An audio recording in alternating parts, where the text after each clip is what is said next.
The second thing you need to do before you are ready to write is to read.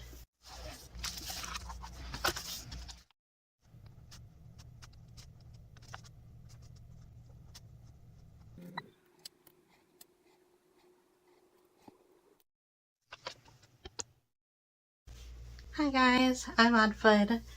This month is NaNoWriMo. This month I'm doing it a little bit differently. I'm not writing the 50,000 words this month. I'm actually doing an extended amount of prepping in order to do more writing next year. In these videos I want to talk about the steps that I take and have taken in order to be ready to start writing and getting ready to sit down at my computer and be able to write like NaNoWriMo asks you to. So yesterday, the step one was to live. So you have to have some experiences and some feelings and some thoughts in your head before you're able to write. So the next step is to read. Now, you don't need to be like very educated. You don't need a college diploma or a degree in English or anything like that in order to write. A lot of people who are successful authors don't have those. As long as down the road you depend on the people who do have the knowledge and education in order to help you, you are here to be the storyteller. You're not here to polish it up, at least at this point. Editors, publishers, and a whole litany of other people who have lots of knowledge, those are the people that you are going to be dealing with way down the line. We're right at the beginning right now. Even though I don't think you need any sort of particular knowledge or education in the classics or literature or even English, I do still think it's important to read in order to be able to write. And there's several reasons for that. As a writer, there's lots of different reasons why you should read. Now, it's not just this. I'm not going to talk about like every different reason why anyone should read. Just the reasons why you might want to read as a writer, or why I like to read as a writer. Now, I'm going to tell you two scenarios that are probably familiar to you. They certainly are familiar to me.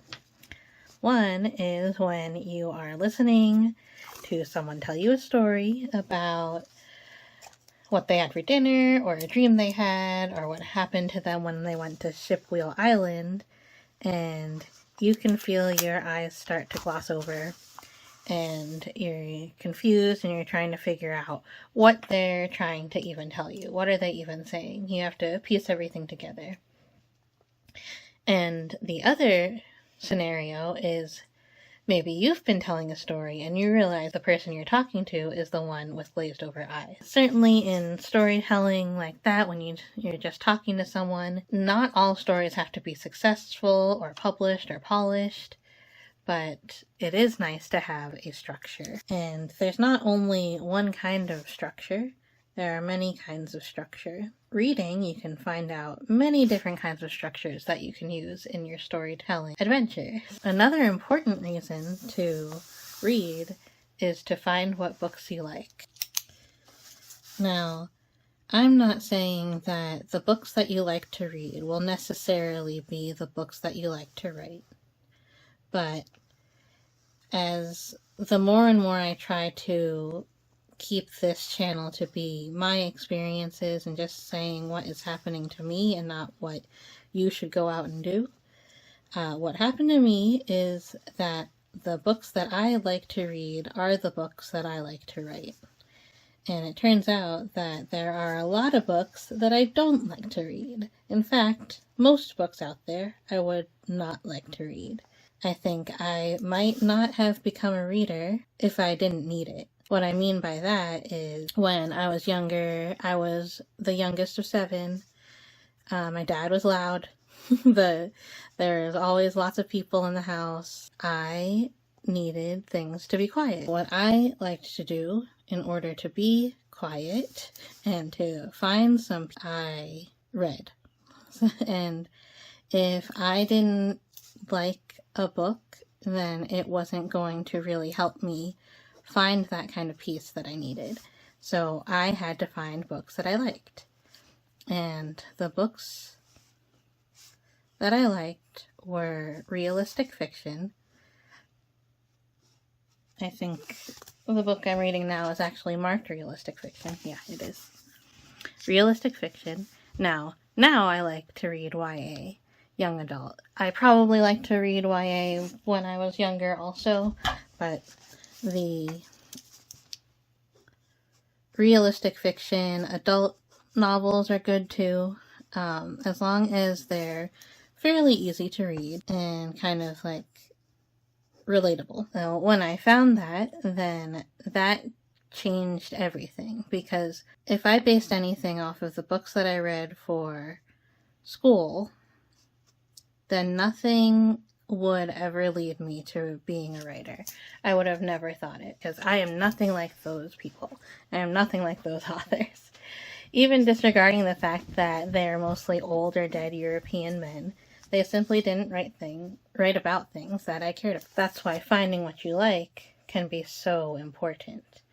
I'm sure you are aware, but there have been many, many books written since the Red Badge of Courage, and I bet there's something that you like. And you might find yourself actually wanting to be a reader after you read some of those. Another reason it's really important to read as a writer is that you can support the books you like. So once you find those books you like, you can start reading them more and more. You can buy them, you can take them out of the library, you can write reviews about them, and those will be counted. Like, basically it can tell the ethos, but the like real life algorithm, that these are the kind of books that people like. It wasn't that long ago that publishers weren't publishing books about strong women or strong girls or meek girls with strong opinions and strong thoughts and desires and all sorts of things. They would shy away from that because they thought the general public wouldn't want to read them. It's only recently that I'm starting to see a lot more books written, especially for younger people, about same-sex couples, people with mental health disorders, people with physical disabilities, and a whole bunch of other underrepresented people. And I love that it's written for all ages. People like to read this kind of books, and then the underrepresented will become more represented, and there will start to be more books for everybody. So if you were turned off of reading in school by the bad curriculum that similar to one that I had, find something published in the 2020s. I bet you will be surprised how much you can find yourself in books. Alright, the next one is reading is fun. And of course that's important for everybody, but it's important for writers too, because it's important to have fun. It's important to remember why you like doing what you do. So that's an easy one. And then the next one is, it is aspirational. If you ever read a book that's just really good, and it makes you feel something, and it changes your life even just a little bit, then you'll want to start to do that as well for somebody else. I mean, if you are a writer, then that will happen. Similar to that, it's comforting. It can not only make you feel good and like feel strong and like ready to do things, and like you can do things that you wouldn't otherwise think you'd be able to do. It can also make you feel really safe. It could be warm and like a hug. It's kind of like a reminder that you're not alone and that you can also be the person who is there for somebody else. The thing that stands out to me the most is that it reminds me that I can do it. How much I love hackneyed and predictable. Every time I read a book that I know how it's going to end, every time I read a book that has a story similar to something that I've read before and I still love it and I can't put it down, and I read it cover to cover and it just makes me feel good and excited, that makes me feel so good. whenever I'm completely surprised by a book, it goes in a direction I would have never thought. It knocks me off my feet and takes me off guard. That's also so great. And so there's so much that I like. So that means that I can write almost anything, and somebody out there is going to like it. Also, reading is a reminder that there's a lot of things that I don't care for, and that's totally great, because those people were not writing for me, they were writing for somebody else. It's a reminder that I'm not writing for everyone, I'm just writing for the people, or even that one person who might feel seen, or might gain something from it.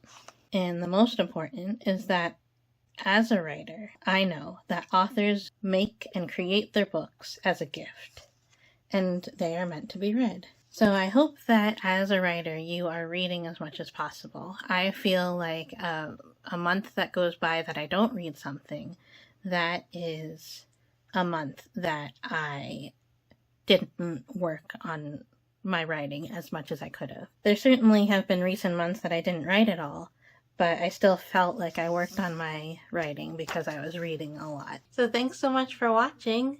Give me a thumbs up if you've made it this far.